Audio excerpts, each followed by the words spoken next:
All right, guys, we're back. This is a special one, long time coming too, you know. And honestly, after I did that half marathon, I couldn't do the full marathon. I was like, I gotta get this motherfucker in here, bro. Like this. What did you run? What did you run time wise? 3 hours and 54. No, sorry, 2 hours and 54. Okay, I was gonna say 2:54. Yeah. Listen, 3:54. I would have had bad. the bus on you. Yeah. No. 2:54, and I didn't train. Zero training. And every time I would tell people I'm running the Miami Marathon back in August, September, they're like, "You're gonna die, dog. You're gonna die." And I'm like, "Nah, man, I'll get." But you know what? When you start that race, it's just like it's like a switch, man. You're like you go into like just like some, you know. And the energy, man. Yeah, the energy bro. of the city carries. And the awesome. the hype and everything. But anyways, we got Frankie Ruiz today with my partner Andre from Dick's House of Sport, the best place to shop for. You know, your sporting goods, man. And they love you got running shoes, man. All your running gear, man.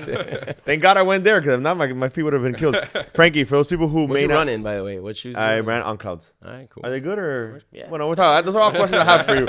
You know, they got you to the finish line. they right? got me to the finish line finish. without any pain. You know, like I didn't really I couldn't feel my legs, but I didn't have like, you know, like real deep like toe pains or anything like that. Frankie, for those people who may not know you, explain to them a little about your history and who you are.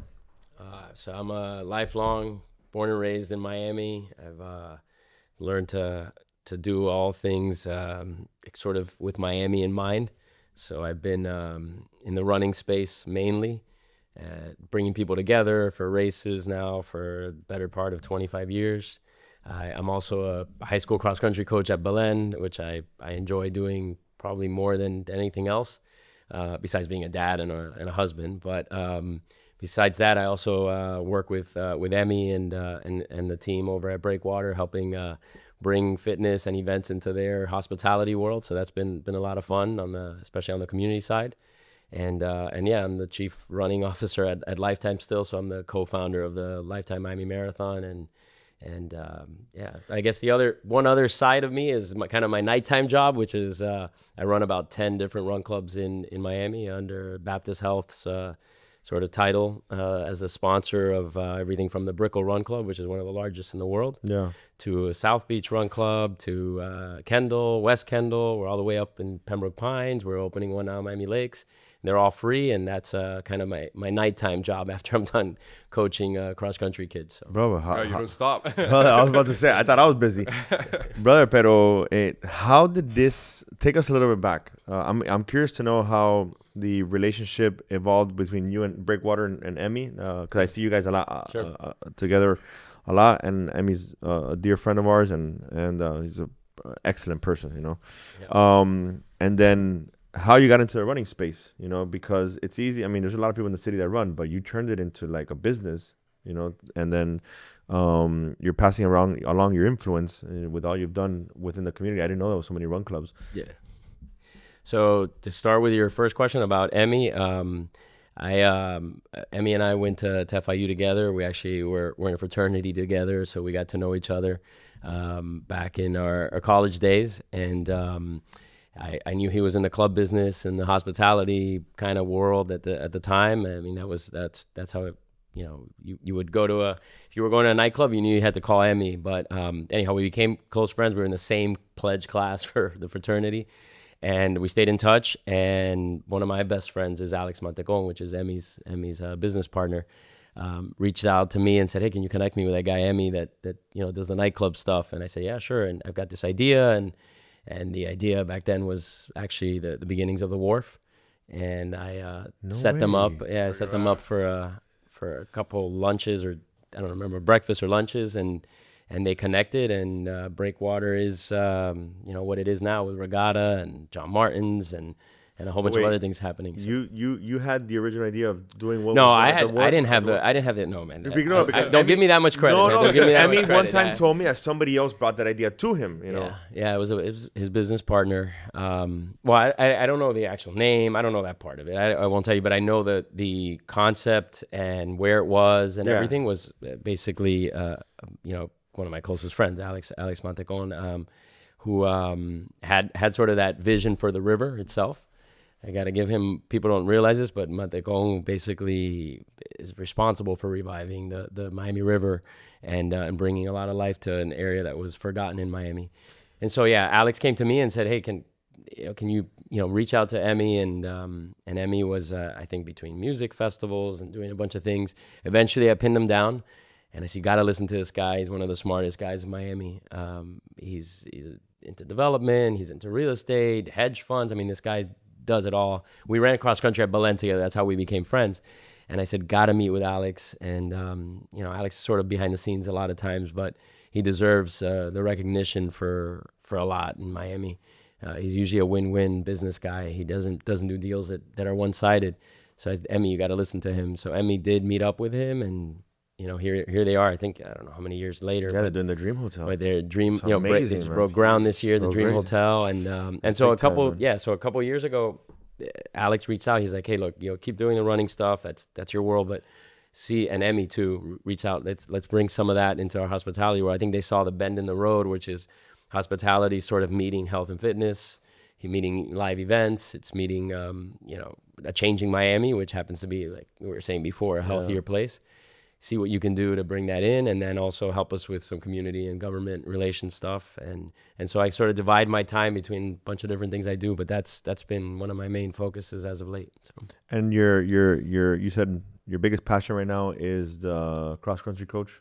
Yeah, I mean, look, it's my biggest passion because I hang out with kids, I get to hang out with kids, but it's kind of cool because I pretty much my whole life I've been around helping people do things they want to do, but they don't know how to do it, or they need to be pushed into doing it. So I've sort of coached my way throughout life, right? Whether it's coaching and encouraging people to do a marathon or a half marathon, or getting a high school kid to run, which is not the easiest thing to convince a high school kid to do. And I don't know, I just enjoy that challenge. And we just so happen to be pretty darn good. I mean, the program is, right now we have the second fastest runner in the whole country. People don't know that here in Miami.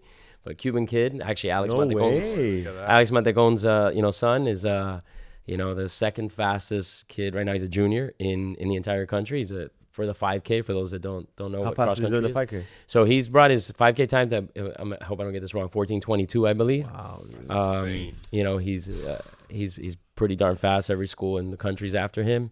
But he's humble as hell, and he's now in the middle of track season, and he's put Miami on the map. So anyhow, he's part of our team, and our team is one of the better teams in the country. Do you happen to know Ryan Raposo? Of course, man. Brother, he was my coach. Yeah. I did cross country and track in Ferguson. I was the first graduating class. Oh wow! And I used to run the golf course. Yeah, at Kendall and Miccosukee. Yeah, Kendall Miccosukee. Yeah, no, Ryan and I stay in touch because he's obviously at university. At the university now as an AD at what is it? FNU, I think it's called. Yeah, he's listen, I owe Ryan a ton of gratitude. Great guy, man. He's the one who kept the lights on in terms of hosting cross country competition at Larry and Penny Thompson Park. So Ryan deserves a shout out. He's a special guy in the running community, and from a public school standpoint, he put Ferguson on the map from a running perspective. So that was pretty neat to see. Do you see a difference? And if you want to say anything, obviously, interject, bro, because I'm getting my brain going. Do you see a difference with the kids nowadays than maybe back then? Like, do you motivate them differently, or can you kind of like give me some, behind the scenes on how coaching kids nowadays with technology? Because back then it was very different for us, man. It was like, I'm sure they want to go too, but there's nothing else to do. I was going to go home and do what? So I might as well just, stay in school and just after school and just run and play basketball and play football, etc. Yeah. Look, every parents always saying it was harder when I was around and stuff. I think life is just slightly easier, a little more convenient. I mean, you're not calling your parents on a payphone. There's a bunch of things that definitely make life a little more convenient. But as far as the kids being tougher, I think our kids are pretty tough. I mean, I'll put my current kids against the kids of 15 years ago, and I think they'll do just fine.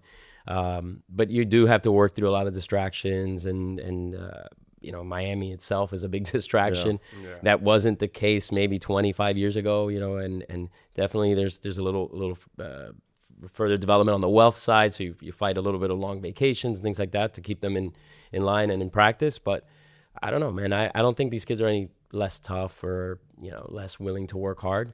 You have probably a little more parent involvement and things like that, but which is good, I think. Yeah. So my parents would drop me off, and I wouldn't see it till 10 p.m. at night. Like Cuban parents, Yeah, but no, I gotta give it to them. Look, we spent a month in Flagstaff, a month, I take these guys to Arizona to train, and they give up their summer for a full month. That's amazing. We go up there, and all they do is run in the morning, run in the afternoon, work out during the day. I mean, and they're committed to their sport. So I don't know if I would have had kids that would have done that 25 years ago either. So you know what's changed a lot too? The recovery part of it.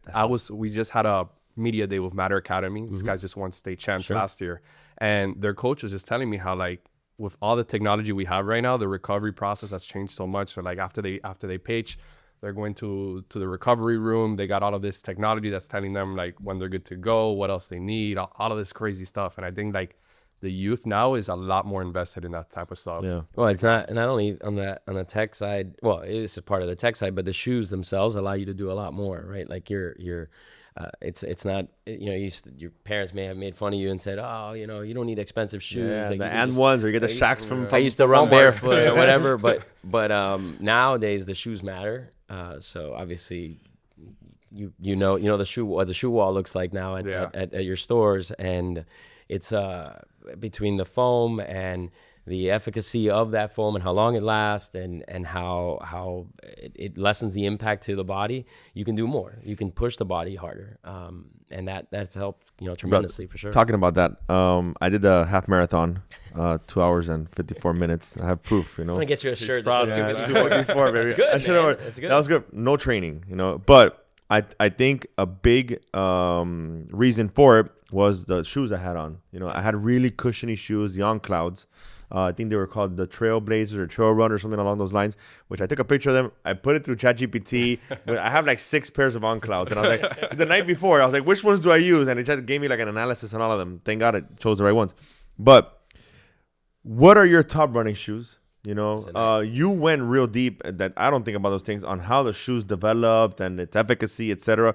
If you can dive a little bit deeper in that and kind of like, what do you suggest, for people? Look, full disclosure, I've been a contracted, contractor coach, the Nike Southeast coach since 2009 or 10, and so I'm going to be biased towards Nike. A lot of my cross country kids wear Nike Vomeros now, the Pegasus. Those are all great go-to shoes. I will say this, it's general market stuff, but most of the brands have pretty darn good shoes, and whatnot these days. So it's not like, I don't want to say it's like cars, but in a way, you can find the different lines within a car. The same thing goes for shoes. I do think Nike's invested quite a bit in our running sport. I mean, that's where the heritage is. So I'm going to lean in that direction. They support us a lot, and we're a Nike school, and I've got a ton of good things to say about what they do for the running club world. Our Brickell Run Club is powered by them. So I mean, not go on a tangent on it, but I think listen, if Nike wants to send a pair of shoes over here, right? But the shoes matter. Yeah. And the shoes matter. They make you faster. It's not a joke. I mean, there's a reason why times are being shattered. So if you want to run faster than a 254, you invest in a good pair of what they call super shoes. And these super shoes have a carbon plate in there. They propel you forward. They're still legal, which some folks might be concerned with that. But shoes are definitely a difference maker. But my biggest thing is when I'm running is the impact of the concrete. So listen, the impact. Here's what I'll say about the impact. The impact matters for sure, and like anything, progressive loading and progressive mileage matters, and intensity. So a lot of people think it's just the shoes. I'm like, no, it's actually what you're doing in the shoes that matters, right? Too fast, too soon, too much, too soon, and not varying your surface. Like varying your surface is a big one for me. I go back to coaching kids and even adults along the way, and I say, listen, everything can't be on the asphalt. The asphalt in Miami is ever present, right? Like we don't have a lot of trails and things like that. But if you get creative, you can find, look, there's levees out west. All the levees, we have, I think, something like 170 miles worth of levees. The hard-packed gravel, which was kind of close to your schools along the canals. Yeah. Those things go for miles. They're safe. Go run out there. You're going to see an alligator or a snake or two. We do that. Another thing to bury your surface, you can do the hard packed sands in Miami Beach. You can do some sidewalk. You can do some asphalt. I mean, changing it up. If everyone does the same lap around their block on the same asphalt on the same sidewalk, you're going to get an impact induced injury at some point. Yeah. It's going to be impact regardless. Yeah, for sure. So you got to change it up. Change your speed, vary your speed, and that'll make your little lower legs, your lower legs a little stronger. Yeah, man, like everyone thinks like, oh, if I put more cushion in my shoe, I'm gonna last longer. It's to a certain extent, but there's a law of diminishing returns. At some point, it's too much. It's like a pillow that's too soft. The same thing will happen. You know, you're gonna bounce back. You know, return. So you're actually maybe making yourself a little weaker. So you want to vary shoes, vary surface, and vary speed and intensity, and that'll. It's not gonna guarantee you're gonna be kept away from injury, but at least it's going to reduce the chance or the likelihood of injury. Yeah, prevent it. And I will say this to everyone, because everyone tells me, not everyone, but some people will tell you like, oh, I don't run because I got bad knees, I got this. I'm like, you have most of the conditions you have because of lack of use. It's not. No, genetically I'm more predisposed. No, man. Like the truth is that it's just lack of use. You're 40 some odd years old, and the last 15 years you haven't done anything. So you got to progress into it. So go walk, go bike, go swim. Let's move that body, and eventually, the injury will not be an excuse. So you're getting ready for race day. What shoes are you wearing? I probably use Vaporflies, the Nike Vaporfly. Yeah. And he knows this. Should you be running prior in your shoes, or should you get a brand new pair? Either you got to break them in, or there's no more breaking in. No. Yeah, those things are kind of an old myth. I'm not gonna say you take them out of the box and that's you go run the Miami half. No, I think you need a few runs in them to make sure that they're not causing some blisters, or they're the right size, or you're looking down at your feet and you don't feel, I don't know, clunky. Some people say they look down at their feet and they want to feel good. So those are all things you test before you go on your run, but you're on your race. But you don't have to break them in necessarily. In fact, breaking them in reduces the efficacy of, at some point, the shoe sort of flat lines. Gotcha. So you don't want to waste it either. Yeah. So yeah. I guess that's our way of breaking it in now.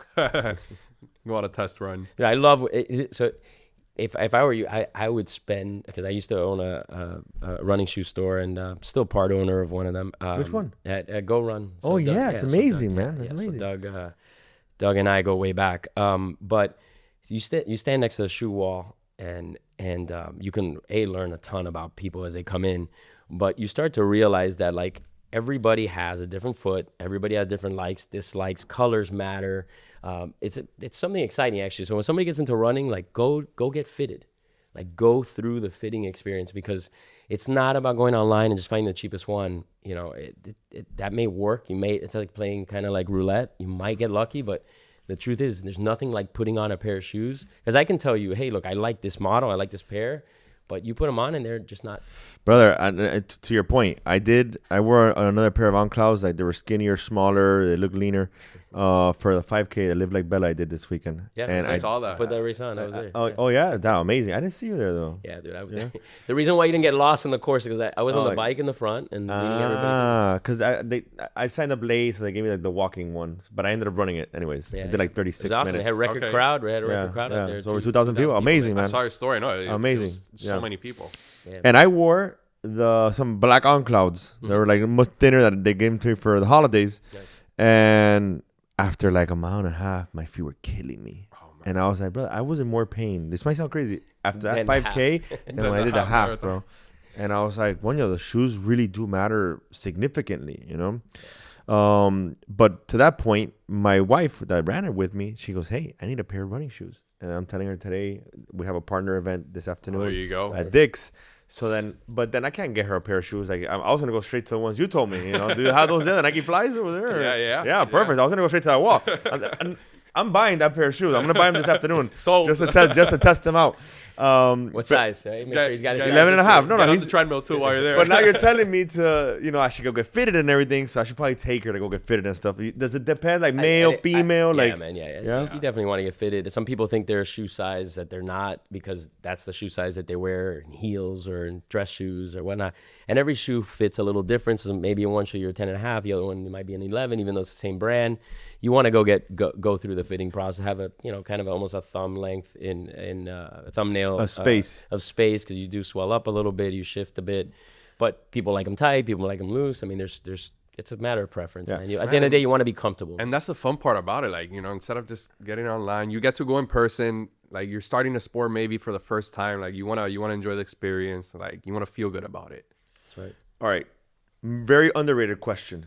But ChatGPT gave this to me too. Oh man, the socks that you wear, bro. The socks that you wear. Man. It was telling me too much moisture, not enough moisture, 100% cotton. Give me some insight on what socks you should be wearing for race day, at least, or for training. Look, I think socks matter if you live in a very cold place and a very hot place, right? Which I think we'd all agree. We live in a pretty warm location with a lot of humidity. If you sweat a lot, man, socks matter so much. I know I sweat, my feet, my whole body. I'm always sweating. So chafing's a real thing. Chafing's a real thing in the feet itself. You get blisters and so forth. So you definitely want moisture wicking socks. You don't want a 100% cotton sock on your foot. So all the brands have a running specific sock, whether you like it crew, or whether you like it ankle length, or whether you like it no show. It matters, man. Like the sock matters. And there's even that person who has to put some body glide in their on their feet before they put on the socks, because they still, when that sweat basically dries up and you've got all this sort of salt in there, that starts to become sandpaper. So you want to get yourself a good pair of socks. There's people that change socks during their long runs because they sweat so much. I'm one of those that the minute I stop and the sweat just piles straight down. So you definitely want to invest in a good pair or a few pairs of socks. It shouldn't be an afterthought, man, because now you spend all this great money and now you're on shoes, but the socks is what messes up the ride. Yeah. I don't like really cushiony socks because I sweat a lot. Yeah. So those people it holds on and it weighs you down. Weighs more. So I like them kind of thin. I'm a black sock guy. That's just the way I've always been. But socks matter, man. All right, and I can't believe I said socks matter. It sounds like no, they do, man. They do. It's in the little things, the details. Yeah. Listen, and then talk to me about hydrating before a race. Yeah. I was very oblivious. Like I told you. No, what should be like your 2-week prep from a hydration perspective? 2 week, man. If you're prep only 2 weeks for the half, in your case you didn't train. No, hydration. Let's say you're training. It's hydration. My wife's a sports dietitian, so I hear a lot about this stuff, and it's underrated in the journey of training. Like people think it's just like that's what professional athletes worry about. They worry about eating right and drinking enough and whatnot, but I gotta say it matters in a race for your race experience to be a good one, so you don't bonk, so you don't run out of the carbs, so you don't run out of the electrolytes, and you keep a balance. And the way to do that is to do it in training, and every 30 minutes or so you need a sip of water and a sip of Gatorade without complicating. Or Gatorade's the partner we have at the race, but an electrolyte replenishment drink of some sort matters during the race. The other sort of trick, or the other, I say it's a joke in a way too, the Miami Marathon has a water station every mile. Yeah. Well, for whatever reason, people that day think that they have to hit all of the water stations, right? And the water stations have water, Gatorade, and some of them have gels. Yeah. The problem is that if you didn't train like that, in hitting every mile, like by mile 10, you have to use a bathroom, you're sloshy, you drank too much, it just doesn't feel right. So you gotta race the way you sort of train, and one way to do that is hide a bottle, maybe drop it off, drive out, whatever it is. Say you're gonna do on a 5-mile run, drive out 2.5 miles, drop the bottle in the bushes. Smart. And grab it, or plan your route so that you stop at a CVS, or you stop at a water fountain along Bayshore or something like that. It takes a little bit of planning, but hydration, man, is everything. It's not water only. I talk, especially men, they're like, I'm tough and I don't drink anything else but water. Like this, and the electrolytes, the carbs you get out of the sugar, basically you're getting out of these drinks, helps.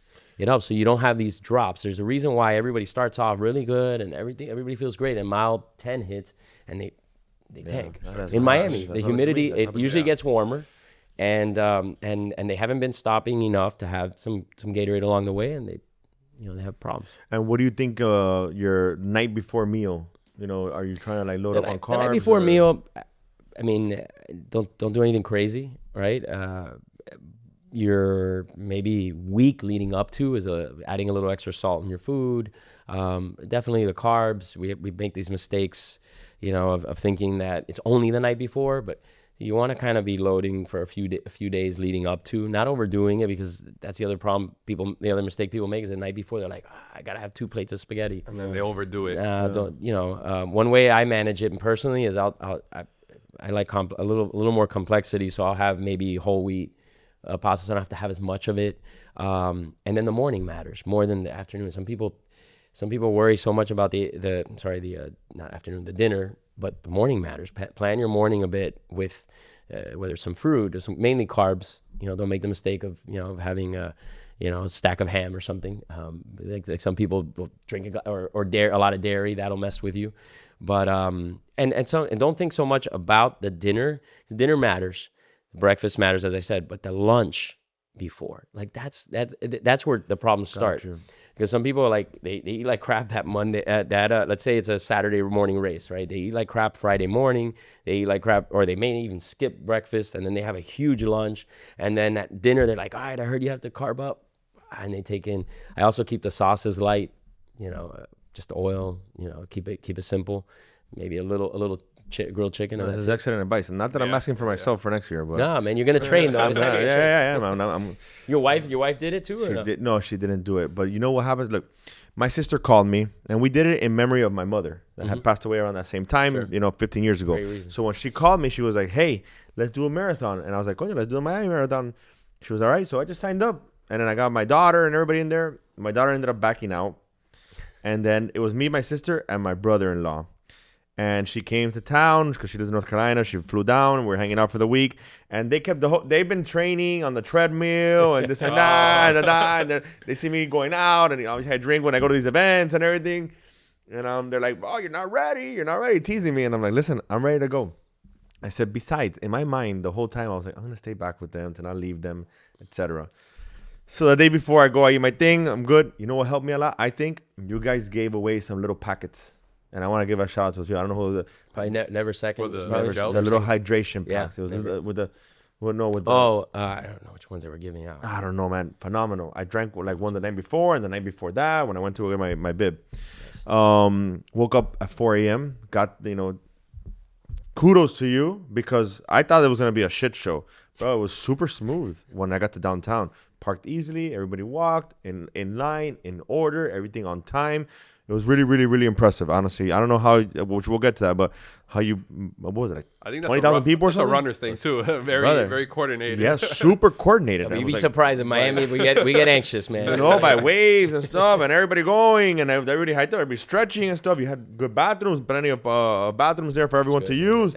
Everything. I couldn't complain. I was actually impressed by the way that the event was orchestrated. It took us 24 years to get there. But I figured that we're gonna get to that because I've always seen it on social media, and I was like, bro, it must be a shit show, man. But not at all. It was a very good event, very organized. Then I started, and then what I was saying, I started, and just kind of like set me off, and I said, I'm not gonna stay back. I didn't come here to do this or that, and I started doing my thing. I lost my train of thought what I was saying that for, but regardless, we did it for that. So now this year I was pretty impressed. I asked you about your wife. Why she didn't do it. So and then I was impressed with my time. I went the first full 5K without stopping, at least jogging. I didn't even stop at the little water stations, which they did a great job too. They had water first, Gatorade after. So you get your cup, toss it, and you're good to go. You're running. Excellent police presence. You didn't feel threatened or any issues at all. The weather was beautiful. Some people said it was humid. I didn't feel it was humid. It depends where you're from, man. Everything's relative, right? Yeah, I didn't feel it was humid. Brother, there's nothing like running and jogging down Miami Beach and that bridge, and you have it all to yourself. And it's just the best feeling. On your mind, the music and stuff, and you're just coasting, bro. Coasting. Until you see like mile 7, bro. Mile 7, you're like already like, okay, what the hell am I doing here? How you really feeling? And then you start going mile 9. You start going through these mansions and these homes, and you're like, damn, I should be living here. Yeah, can I buy a house here? Benicia to keep on going. Motivating, bro. Then I get, which I think was saved me. You had a station with BioFreeze. Oh, that's phenomenal. Brilliant idea. I'm just running. Spray you down, man. Yes, bro. Man. And the guy, there's a whole team there, and the guy's like, "Who? Come on!" And I said, "My hamstrings." I pulled up my pants there. Ready to go, bro. Like a car, man. Bro. You're like a car, like a pit spot. Everything get minty and everything. I'm like, let's go, bro. And that's when then you pass Venetian.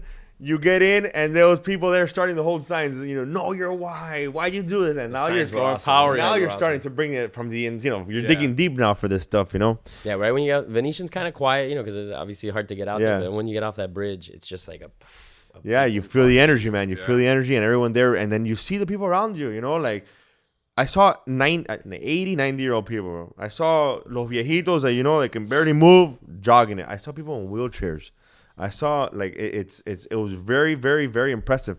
And that showed me, I was like, man, the running community is really, really, really tight, you know, in here, you know. And I had never really been a part of it because I don't really run much. I'm more of like, you know, the basketball side. But leading to that, you founded the Miami Marathon. Yes. So co-founded it. How has, you know, why did you start it, or how did you start it? Because that's not an easy thing to do. You know, you got to get approved by the county and all this stuff. And how has it evolved over time? Sure. Look, I mean, why we started it, simple answer is Miami didn't have one, right? Like Miami had the Orange Bowl Marathon back in the 70s and 80s, and then tried a few other name or iterations of it, and it just never stuck for whatever reason. It was dates, it was a bunch of different things. But you know, fast forward maybe 10 years after that is when I and two additional partners ran into the idea, and the idea was simply to fill a void, right? Like the rest of the world had a major distance running event, and we had fallen behind. Despite having some strong days with the Orange Bowl 10K and some big 5K races and the corporate run and some other things, we were not where we you know, needed to be if we wanted to be a city with what everybody else had, right? Everybody else had a football team, everybody else has a basketball team, but major marathon is a big deal, especially it's a global connection, right? Like the rest of the world runs, and we didn't have that. So we launched back then, and Miami looked very different. You know, downtown had one building. It was called the One Miami building. But so we lacked spectators. We lacked a bunch of different things. Was that? This was 2003. So, well, the idea started before that. But anyhow, going back to why we started it, I just think Miami needed it, right? And how it started is a longer story, and we can probably make a whole podcast on that. But it was a pretty neat start to it. But it needed political support. Mayor Manny Diaz back at the time, Alex Pinellas, Dermer. Those were all the big three in a way, right? Mayor of Miami Beach, Mayor of Miami-Dade County. They were all in office at the time, and they blessed the idea. Despite we had just come off of Bad Boys filming, and we had closed the causeway, and a bunch of people got fired, and it was all hell breaking loose. I didn't know that. Oh, wow. Yeah, and here I came along. I was 20 years old or something, 21 years old. We're going to close the causeway again. I'm like, yeah, I'm going to close the causeway for a bunch of people to run, and running wasn't what it is now. Like, people didn't understand it. It was only things that the crazy white men did, you know, with high socks and short shorts, right? It wasn't a thing that everyday person was doing. At least not in Miami, it wasn't. And we launched that first year with 3,400 runners. And, you know, I'd like to say it propelled the movement that we're seeing today, which is a healthier place. Obviously, it's an economic impacting event. And it's just created everything. I mean, from running stores to running clubs, it really has sparked a lot. People give me credit, but the event is what deserves credit, right? Like there were so many people behind it, and still so many people that believed in us back then and believed in this idea. And we were 3,400 runners that first year, maybe even less than that. It depends on when I'm telling the story. But we fast forward now, and we sell out within 10 days. Yeah. We could probably sell double the amount of. I think so too. People were still asking me. Yeah, it's just our roads are. We get into transportation, but our roads are limited. The on ramp onto the MacArthur is still going to be under construction for another 2 to 3 years, so we can't take too many more. We have convention center lack of in a way, so we have expo space that hurts us. So there's a lot of reasons why it's hard to grow the event. Anyhow, I went on a tangent, but we built it because Miami needed it. Pero when you guys are planning the route, is it the same route every year? So the integrity of the Miami Marathon route has been the same for the 24 years, right? We've always gone into Miami Beach, come out, and headed to the Grove, and come back to downtown. That's always been I say the integrity, like the main roads that are used in the arteries to get in and out of these you know, from the mainland to the Barrier Island back. All that has been the same. What's changed here and there is a few streets. We used to use the Rickenbacker in the opposite direction. There was one year, because the Venetian was under major construction, we had to use the MacArthur in and out. So we've done those things here and there, but I'd have to say that in the last 5 years, it really hasn't changed too much. And I like that because I think it gets not just the drivers used to it, but the spectators, the residents, they get used to it and they know, okay, every time around this year, I'm going to hear music. I'm going to hear people screaming out my bedroom window, and it helps the community get used to it. But you're absolutely right. Like, to convince and get through this process, even year to year, people think it's just like, just, say the marathon's coming. It's a lot of work, no, we go through it. The residents complain. There's some associations that get upset. Oh, this marathon, and we work through that. You got to deal with the state. You got to deal with the federal Coast Guard because you're blocking down bridges. Yeah. You're affecting trains. This is not the sleepy town that it was. This is not the vacation town that it was at one point, right? Yeah. And we've got to kind of grow with that. I mean, every race has had to go through that. New York, Chicago, Boston, LA, all of these races have been around forever. But people forget we're only 24 years old. New York's been around for, I want to say, I think they're like at 60 years, at 50 years or something at this point. Boston's been around for over 120 years. And the Boston one, you have to qualify for it too, yeah. You do. So Miami's still young. Miami's still young, and I look forward to just helping it grow. It's big part of it is the half marathon. I'd like to grow the full a little bit more. And I think as people learn how to train, that race is only going to get bigger and bigger. But yeah. Man, there's a moment when you're coming back, you're in downtown, and it's just a split, and it says, people this way, half marathon. The men from the boys. You separate the men from the boys. Te lo juro, for a moment, I'm like, a part of me is like, I'm just gonna try this shit, bro. And I'm like, yeah. And I was like, I have some boys that did it, bro. Listen, that's tough, man. Listen, we call it a half marathon. It's still 13.1 miles. It is. Half, even it's not like it's half as easy. But I can't imagine doing. But the full's hard, man. The full is. And then I had some boy, one of my friends, Juan from Couture. He's doing the Ironman. Yeah. And he told me it's like something more ridiculous, like 70 miles on this, 100 miles on biking. A ton of swimming. And I was like, another beast, man. That's a job. You've done that before or no? I've done several triathlons. I've done half iron. I haven't done a full yet. I don't have a weekend. But how do you train for something like that, man? That's another level, no? You spend most of your day, 4 or 5, 6 hours. I mean, some people, that's what they do kind of midlife where they have a little more time. You can maybe train for shorter distance tries leading up to, but that's a different ballgame, man. Yeah, it's a whole different ballgame. It is, and there's ultras now too, ultra marathon that people are training for too. And listen, the cool thing is that young people are starting in the sport earlier, and so what's going to happen is the challenges later on in life are going to get more complex and more crazy and stuff, which is cool, Yeah, I saw when I was those moments again going back to the race. I just kept thinking about David Goggins and just him saying like, "It's not about the race." Yeah, you're a bitch. Yes, and I'm like, "Bro, keep going, bro. Keep going, keep going." That little whisper in you is like, you hit 1 mile, you want to quit, but no, you just gotta keep on going. Yeah, that's awesome. Brickell Run Club. I've heard of it for a long time. I never had a chance to go out. I would love to. Your Miami card, for anybody who's listening, your Miami card includes a check mark, and one of those is obviously the Lifetime Miami Marathon. The other one is you got to come out and do one of the run clubs, one of the Baptist Health, Brickell Run Club, South Beach, Kendall. You got to go out, but Brickell definitely stands out.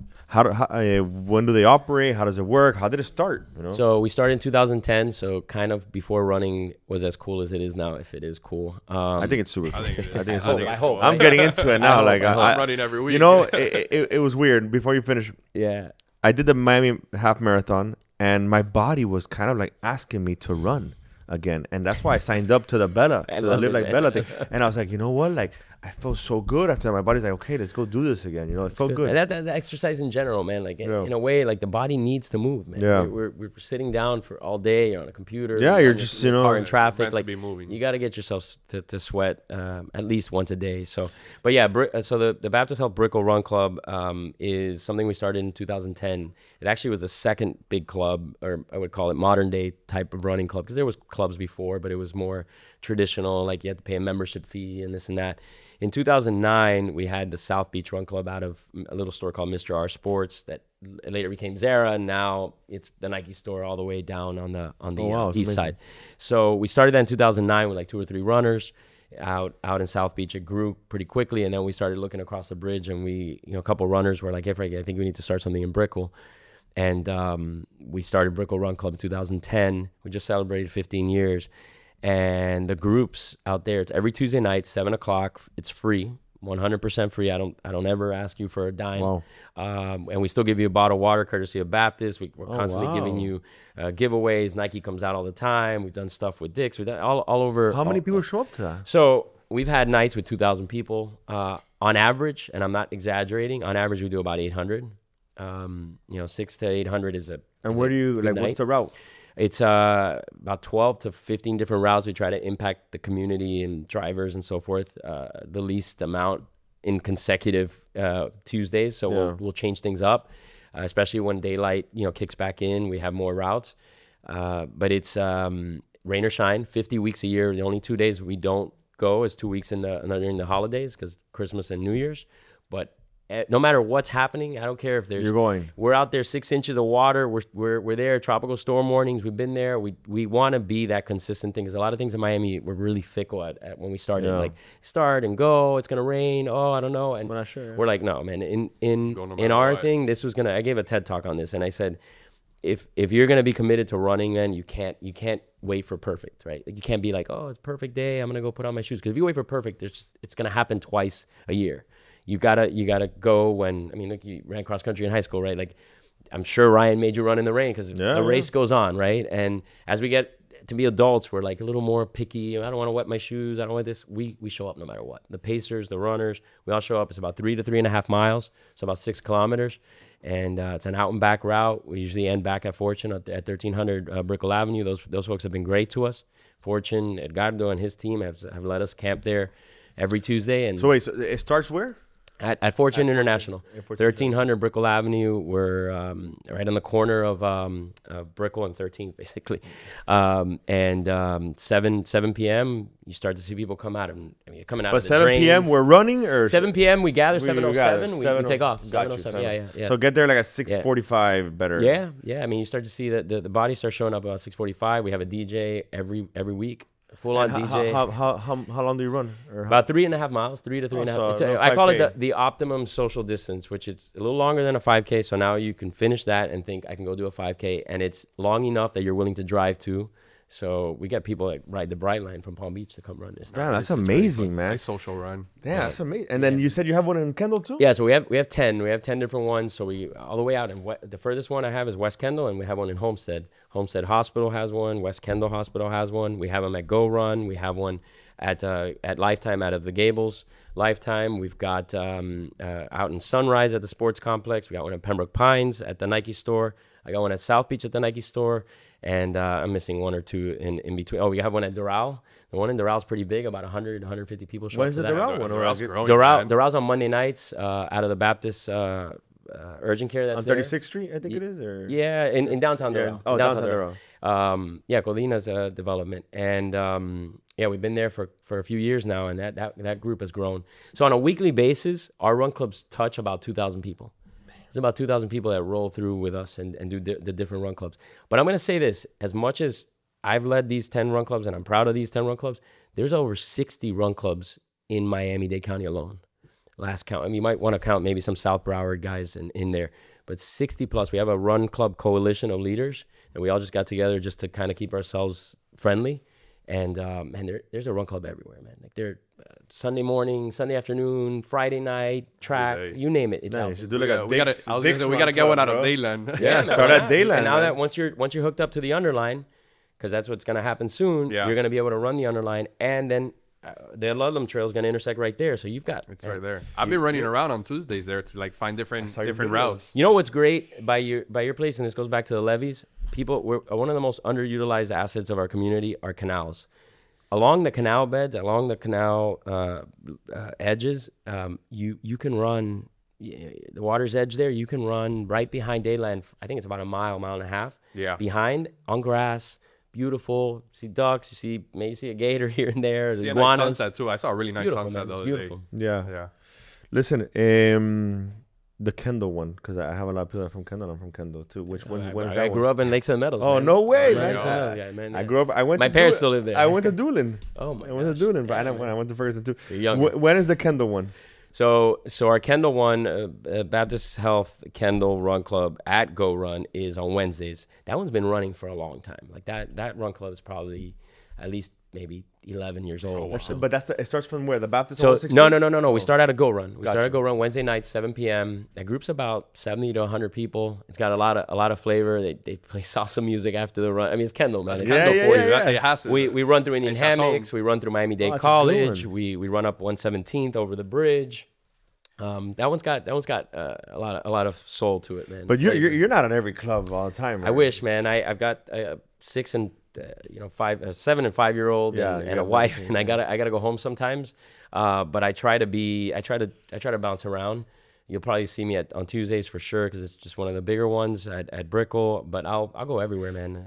But do you have a website or something that if people want to see the time frames? We run Miami.com. We run Miami.com, and then people can see what areas are running and the time and all the hit me details. up and I'll find out where you live or where you work, because sometimes it's not only where you live, it's where you work. You're really good in Makes the sense. DMs too, man. Like when I had messaged him, he messaged me almost immediately, man. There you go. I'll hit you back. Because from far you look a little bit intimidating. Because I've heard of you from before, you know. Until I met, good, man. That's not good. he's un pan de Dios, bro. This guy's super I'm nice. the people's coach, man. I That know, can't be intimidating. bro. That's From pictures and stuff, I'm like, bro, he looks a little intimidating to me, you know. I won't. I'm not intimidating. I wish, man. Listen. Tell that to my cross country kids, man. They bother me enough, man. The Ludlam Trail, man. Yeah, man. We talked about that with Get me started. Natalie. I'm gonna get fired up, but go ahead. Bro, talk to me about it. What are your feelings? I had no idea that even existed. I had no idea those plans until a couple weeks ago that we talked about it. Manny has complained to me about it a lot in the past, that nothing's been done. There's funding. I want to get your point of view. When we put that video up, a lot of people, tagged you, and I know they were referencing you. So kind of give me some history of you and the Ludlam Trail, and kind of what are we trying to do? What's the plan? How can we help? So look, I together with a gentleman by the name of Tony, Tony Rodriguez and I connected. Man, I want to say this was probably 15 years ago or so, and we connected. I found he had a website up about Ludlam Trail. I think he had either made it a school project or something in the university, or I don't remember why he started it. He's an urban planner. He's great at the idea. He was great at the idea, and I just contacted him. I'm like, hey, what do we got to do to get this thing off the ground? He's like, man, I don't know, politics, this and that. And I said, let me start making phone calls. I kind of know some elected officials through the marathon and through I studied public administration. Let's jump on this. I have a passion for green space. I don't live anywhere near it, but man, as a runner, as a just a resident, I think this could change the way we think of public spaces in Miami, because we think of them as amenities. Yeah. Like, Miami doesn't think of them as necessities. And I think that we crossed that line a few years ago, especially right after COVID, where we realized that, these places are not just for a recreational, sporty guy or someone just to randomly use it. No, this is lifestyle. This is everyday. People use these spaces. So let's make Ludlam Trail happen. 6.2 miles. It was a train, basically train line, a rail line, and it'd been sitting desolate, not being used, abandoned in a way. And I started asking questions, and I started getting some pushback. One elected official said, "No, that's going to be, a public busway." And I was like, "Over my dead body, that's going to be a public busway." Like that'd be.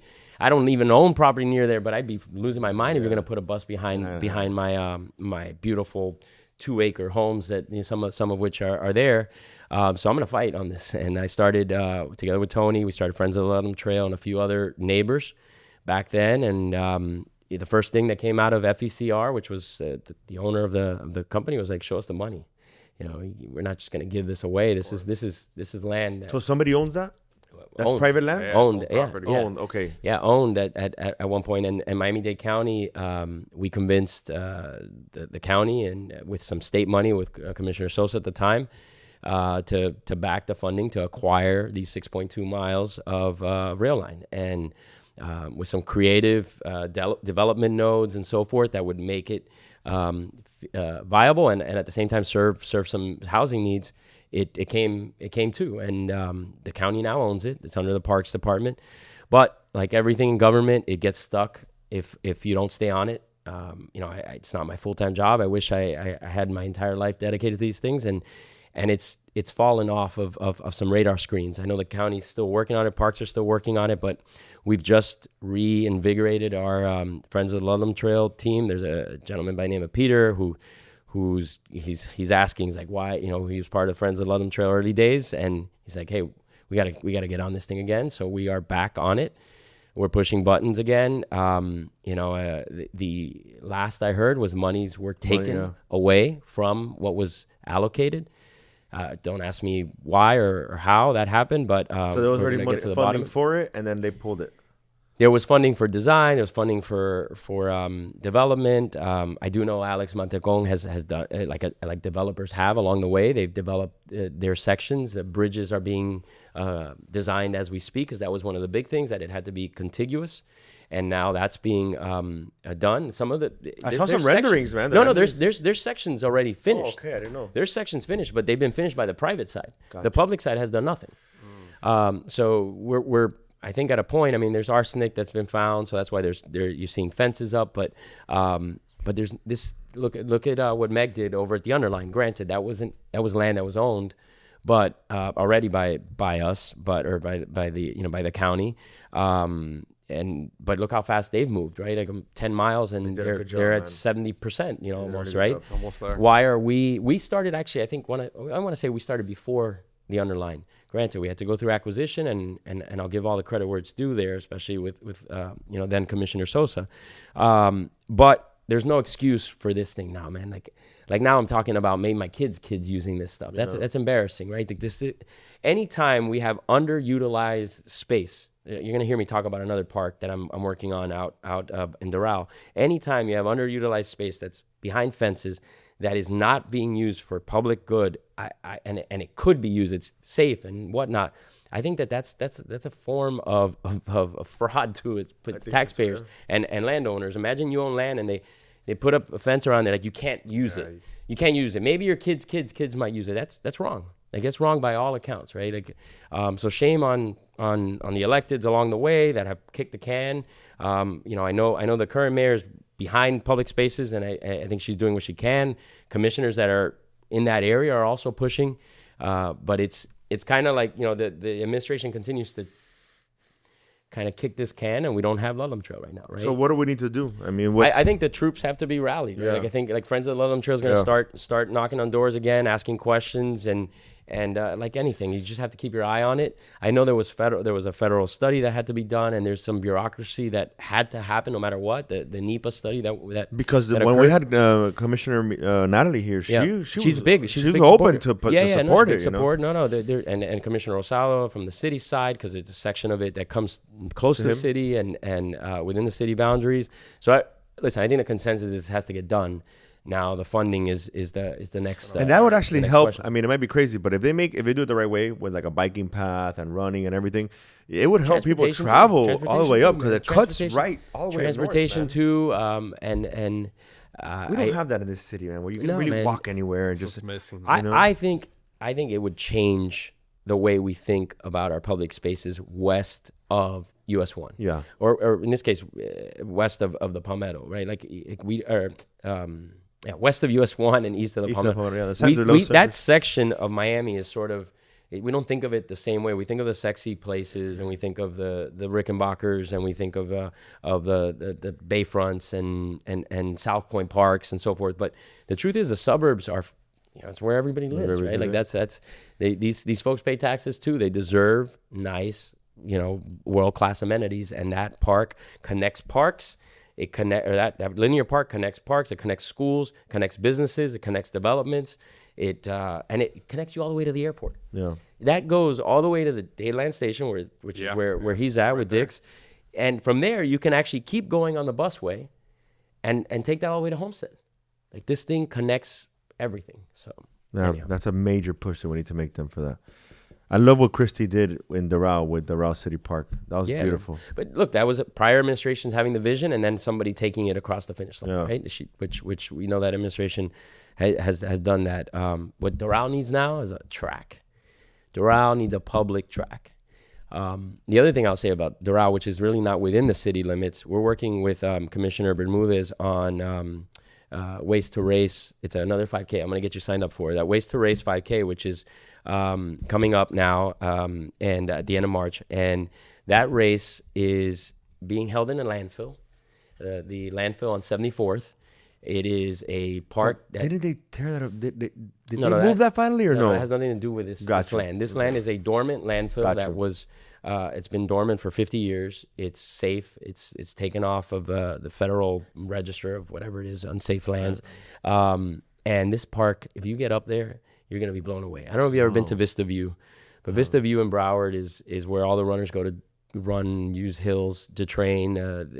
Radio control enthusiasts use the top of the hill to do stuff. Track sprinters use it. Football players. I think I did a Spartan race there at one point. You may have. Yeah. It's along I-75. Yeah. You can see it on the right-hand side.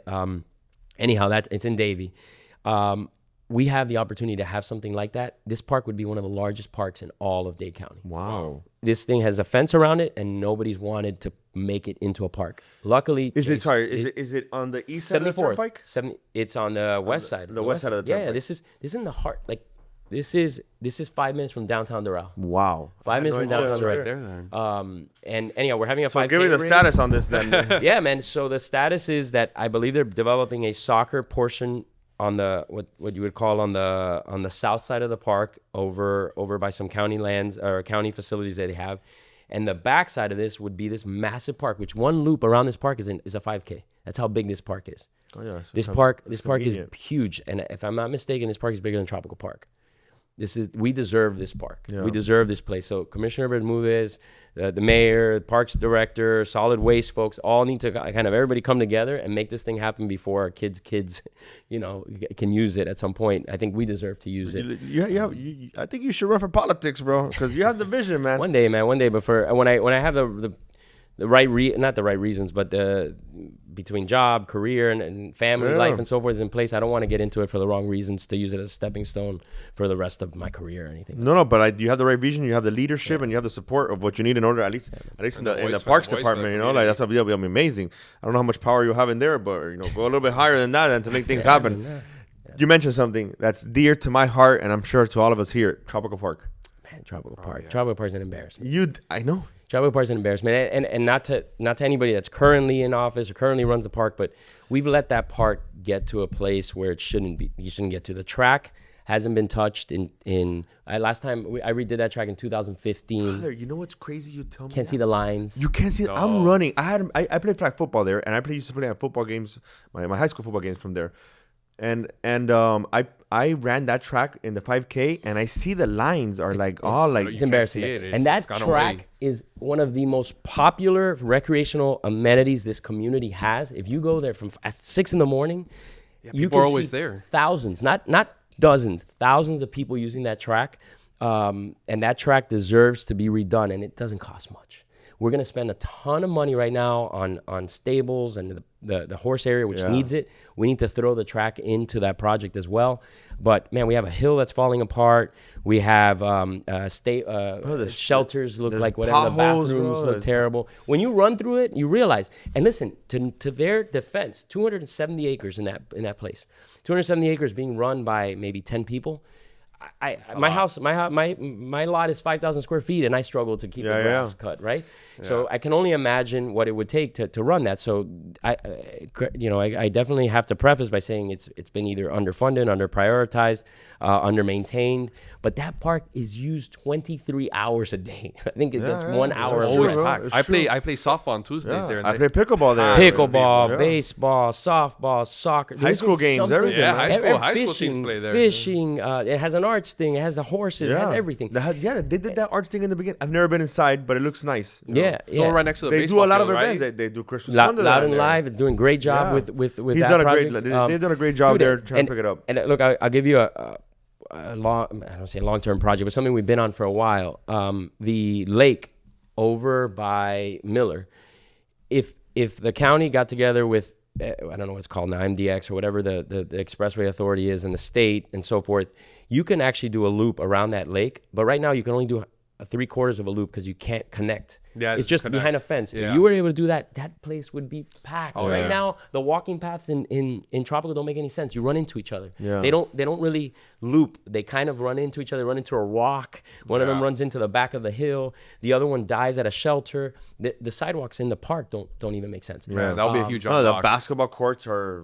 That place gets so much use. What they need to do is create a citizens committee just dedicated to Tropical Park to oversee that park alone. That should be our central park of the suburbs. That's exactly what I was that thinking. park should be our central park. And right now, if I take somebody to Tropical Park, I'd be from You're out of embarrassed, town. man. You go to some of your Broward and your Palm Beach parks, and you're like, Beautiful. damn, this is wow.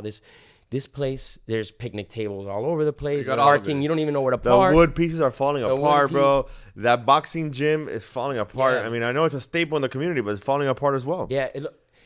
The other thing people don't know about this park is that cross-country kids don't have a lot, right? I got to say this because it's our sport, but it's the easiest sport to give an amenity to. Like the only thing we have is Larry and Penny Thompson Park, and that's questionable at best because the footing is so poor. But Tropical Park is used by, I don't know, probably 50, 60 schools during the summer to the fall. Packed, kids going, running in all directions. They don't even have a mile marker. They don't have a stick for a finish line. We did a cross-country course there a few years back with Ryan Raposo, and there is a course there. It's kind of convoluted, but if a meet director or the coach at a school has to go out there and set this thing up, it takes him 3 hours to set it up because he's got to put tape and flags and turns. Imagine if every time a football game or a basketball game or a soccer game, the coach had to go out there and draw all the lines, build the soccer post, put up the stadium, put up the lights, put up everything. You would never have a game. That's what happens with cross-country kids, right? Like there's one of cross-country and track. When you add the two, the most popular, one of the most popular sports of all high schools. You add the two, because more boys and girls do that than any other sport. Yeah, it's easy when to you do. combine it, South it's Florida is easy, it's huge. low, And it's healthy. It's healthy as hell. So that park doesn't have, even though it gets used because of the hill. The hill is like it's the most- everybody grew that up hill- there. I took my daughter there, everything, you know. But if we made a dedicated cross country course there, it would be the most utilized. But I think we can talk to Anthony Rodriguez and see how we start like Anthony's a citizen good, man. committee. Anthony's good. I know Anthony's trying to work on the track and stuff, but we need to push, man, because that track. What happens is with a track, if you don't resurface it within 5 to 7 years, you got to redo the whole thing. So now instead of spending $300,000, now you got to spend $800,000 or $1 million to redo it all. And I don't understand why they don't do some type of like public-private, partnership. I'm sure there's a lot of companies out there that would love to sponsor it and put their logo and have a stands or whatever there, and then they fund it and make it nice, Yeah, man, that track, dude. We need more tracks, believe it or not. I get it. Because what happens is we can make a whole podcast out of this. The schools all have tracks, right? Like most of the schools. I just helped them. I just helped American build theirs, or get theirs. But most schools have a track. But what happens is the community is not allowed in the school anymore. When we grew up in Lake Sun Meadows, we were able to jump the fence or go in through the fence and use Janus Roberts to play basketball. Our schools have a lot of them have 10 acres. They're not used. They're not used after 5 o'clock, 6 o'clock when the school's practices are done. And the community now that pays their taxes don't get an opportunity to use that land. If we built a few tracks on a few of these schools, we should allow those tracks to be open to the public. That's a good idea. And maybe the public can contribute and put lights on it or something like that, so that it's even used even later. It's another problem we have in Miami. We don't have enough lights. So then when people get home half the year, they can't use their parks and we close them at sunset, which is absurd. Yeah. Anyhow. Damn, bro. I love this, man. This is a very interesting conversation. I mean, and I think there's a lot to be done here. I get fired up. No, I like your passion for this, man. Hyrox. Yeah, man. What are you? I know you're a part of it. I was. Emmy's team and I helped bring Hyrox to the sand, and it was in 2023. We were tasked by the city of Miami Beach. We presented them with the idea to make the month of March a fitness month. So together with Lisette and the special events team over there and some of the commissioners, we started to push in that direction. Wodapalooza jumped over.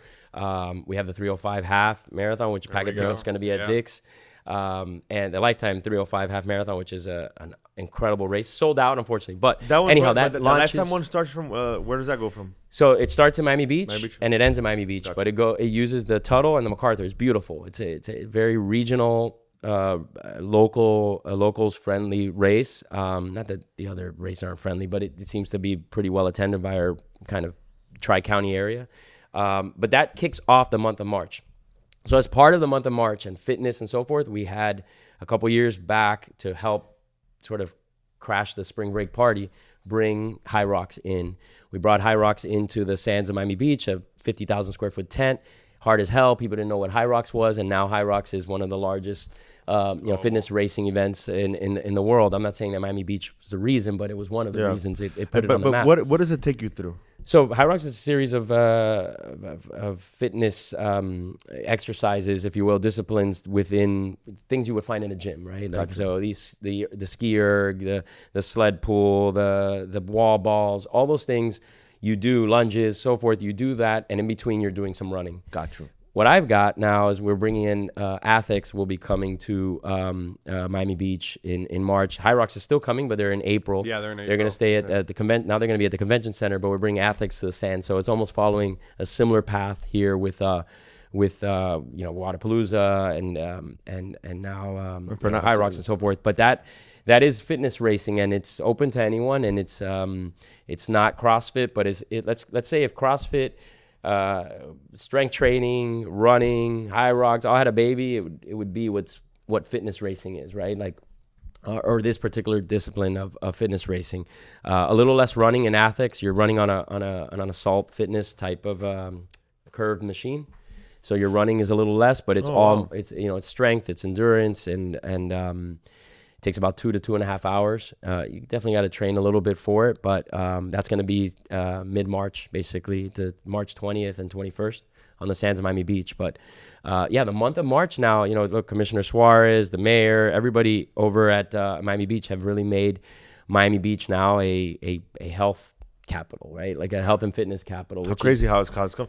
Yeah. March 20 years ago, you're pretty prepared for Ultra and all these festivals. Which is still here. Yeah, listen, I think the cool thing about Miami is that you could do it all, man. Like you can. I believe. I wish I didn't have to sleep because I like doing it all, and so I think at least having the opportunity, and you choose. Like, all right, I'm gonna do Ultra, and I'm gonna do Miami Music Week. I'm gonna do this. I'm gonna do that. But I'm also gonna go to a run club. I'm gonna go to a race. I'm gonna go to Athics. I'm gonna buy a pair of shoes and keep stay healthy. Yeah. Wodapalooza. Yeah. I know that it's been shifted from ownership several times. It's been shifted from positions several times. Can you give me an update on that? I don't know too much. I don't know too much on it. I just know that Steve Suarez started that, and credit to him because he saw the light in fitness and working out and competitions and so forth. So what the seeds he planted there obviously are continuing, and they're helping transform the narrative at a city that was fighting with spring break. So I don't know the ins and outs on the ownership side. I think they just went through a second acquisition. But listen, I sold my business to Lifetime, and acquisitions sometimes are necessary to keep the growth there and to take it to But different are you a levels. part of the? I'm not part of Wodapalooza. No, I'm not. No. I have no. Are you part of organizing its event now or no? No, I have no hands in there. I'm helping with the Athics production. Are you open to helping Wodapalooza? Man, I'll help anybody. Man. In Miami, anybody needs help on the event side. If I've got resources or I've got know-how, I'm gonna lend it. Yeah, to me, it's all if we can live events, man. That's where the community comes together. True. That's the DNA of a city. Exactly. That's where people actually connect for real. Yeah, gives them a purpose. Events are everything. I think in a city. If not, we'd all be home and just. This is a beautiful city. It's the weekends. Look at this this particular weekend. Like you have the boat show, you have arts festival, you have the South Beach Wine and Food. All these things bring the city alive. They make the city alive. They give it a pulse. Yeah. No, we're not meant to do life alone. That's what community's for. Man, that's it. But all the mental health things, they come from, the lack of events in people's lives. I think too. Yeah. Frankie. Yeah, man. The last question. Oh man. Is there anything else you want to touch base on or anything? Or I could be talking about Miami all the time and fitness and running, man. I appreciate. The pleasure's I appreciate mine, what man. you do, and I appreciate anything that moves the Miami agenda forward. I appreciate it, man. That's what we're here for. Thank you. Probably the toughest one. You're gonna have to answer though. You gotta give me. You gotta give me your top 3 restaurants. Oh man. You got to start with number 3 and work your way up. Okay. It could be your go-to, so you don't offend. I know you have a lot of friends in the community, so you don't offend anybody. So number 3. Look, this is bad because this is not, maybe people don't consider it a restaurant, but I eat at Chipotle a lot, man. Chipotle's great, man. I love to go in the one here in the corner, man. I gotta give Chipotle. What are you getting at Chipotle? At least tell me what you're eating. I'm a creature of habit. Like a runner, right? Like I do more or less the same thing over and over. My wife always criticizes me. She's like, man, you got to try different things. And then I'm like, no, man, I like to know not necessarily how it tastes, but how I feel after. Good. And I feel good usually after eating at my usual spot. So I'll do a regular burrito with carnitas. You know, all right, good. Keep it number light, 2. You know. Don't worry. Emmy told me Chick-fil-A in one of his top 3, bro. So you're far away. Number 2. I'm not at Chick-fil-A right now. No, I would say, man. Shout out to a local, something local in Kendall, something you grew up on. It could be anything. Actually, I can do lime, man. I'm a fast casual guy. Yeah, I love lime too, though. I love lime. I would say lime. Lime is a good one. They got some good bowls. They got some good bowls, and they grew fast, man. Lime started here in Miami Beach, man. And that original store, I think, just closed, man. Yeah, that started here in Miami Beach, and now they're in River Landing. They're in Kendall. I think they changed ownership too. I don't know if they kept the same owner. Yeah, or they franchised they're or owned not. By a big company. They got acquired, You know man. who goes to Lime a lot? Shaq. For real? Yeah. Really? Man, they have great food. in Dania Beach. Really? At Dania Point? Dania Point. Yeah. Dania We have a Point. 5K there, by the way. Yeah. Just saying. Dania Point's a good place, man. I ran the first one that they did there in the 5K in Dania Point. It's a good spot. Yeah. Are we opening up a Dick's over there? I don't know. As of right now, I don't know. Yeah. It's a good spot, listen, man. the Dick's, It's a great location. The Dick's in Dayland Mall has been, they're crushing it, man. That's a Number 1. man. I'm gonna throw Breakwater here, man. I think just eating at Regatta is cool, man. Eating a regatta is phenomenal. I think it's cool. The space. Everybody, you can choose whatever you want. Yeah. You know? Listen, The hospitality there. by the water, dude. By the better water. than that. They have those big fans that help out too. You know, they've done a great job. Yeah. They've really done a great job. And I think that's it. You have any questions? Anything you want to ask? How about on the Dick side, man? Yeah. What You want to plug in there or say something? We're just a lot more packet pickups to come. We're excited for the 305 one coming up now of Lifetime. That's the 27th. Yeah. So that's going to be exciting. A lot more fitness events coming up. So why don't you do? Have you done any fitness events there? I have not actually. I have not. You should maybe do something. We've done. They do events every weekend at Dick's, bro. It's awesome, man. We got one coming up this Sunday. I think it's like almost 100 people already. Yeah, it's great. And they have you've been there obviously. You know, they have that big space in the middle that they activate and actually. No, the store design is made for events. Smart, man. yeah. They do yoga, they do fitness events, they do basketball clinics, they do signings. It's really, really amazing what they've done in the community. It's easy to get to, man. Like that's what people. You can get on the train if you want to get there, and then I think for the Kendall lights, man, it's home. Yeah, so you don't have to pay for parking. Plenty of parking there. Yeah. No, honestly, it's like a toy store for us. You know, you go in there and you just want to buy everything. You know, buy all the running shoes there. Just want to play. No, you can go in spend there easy 2 hours. You know, they have the batting cages, they have the rock climbing wall for the kids, the activation. That was a brilliant idea that you guys did to come over there. You know, because you had the one at Dayland Station that you. There was one at Dayland Station that's before. PSA. You know that one's closed down now. You know, so now the one. House of Sport is in town now. House of Sport, yeah. No, it's a great venue for packet pickups because sometimes these races, right, like Turkey Trot, for instance, Turkey Trot, we have 6,000 people, so there aren't too many places that can host a packet pickup with a room that's needed. We used to get it at Dayland Station. Dayland Station, it wasn't as easy to get to. Now where you're at now is easier. It's huge. And then but one of the packet pickups for 305 is also at Town and Country, right? The location. What's it called? It's still called Town and Country. Yeah. Right? Dick's Sporting Goods. They call it something else now, but to us it's always Town and Country. It's gonna be Town and Country, man. There's still a mall. I always there. say Town and They Country. have flippers and everything, bro. Come on, man. And they had the Hooters back Dude, then. they used to have these little boats that you used to ride in the back. And actually on that lake, man, Town and Country was a cool spot. Bro, and that little lake, I think that bridge, I'm not sure if it's still like that. They put the little locks, like a love lock bridge. It's still there, right? Yeah, the bridge is still there, but one side is blocked off, so you can't go under anymore. But you can run to the. Man, how crazy how this city has changed so much, you know, like. It's good, man. It's good. But a lot more community that we're seeing. Yeah. You know, so it's exciting stuff to look forward to. Yeah, man. No, and enjoy today because eventually you'll look back and be like, oh, it was better and this and that. But you gotta enjoy the good old days, which are happening now, right? The good old days are happening now. Yeah. Frankie, brother. Thank you. Thanks for having me. Stuff, man. We're gonna see you soon. Andre, Thank you. Pleasure, like always. Your shoes. There we go.